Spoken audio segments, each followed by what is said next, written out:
অনেক রকমের নিরাপত্তা প্রহরা ছিল, কিন্তু কাপুরুষের মতো গোপনে এসে এই সাবোটাজটা করেছে।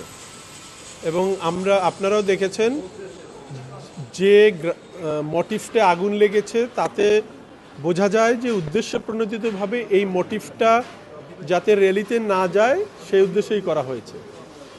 তো আমরা অলরেডি থানায় জিডি করা হয়েছে, শাহবাগ থানায়।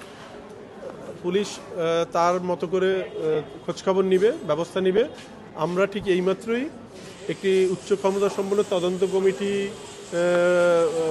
করার প্রক্রিয়া শুরু হয়ে গেছে।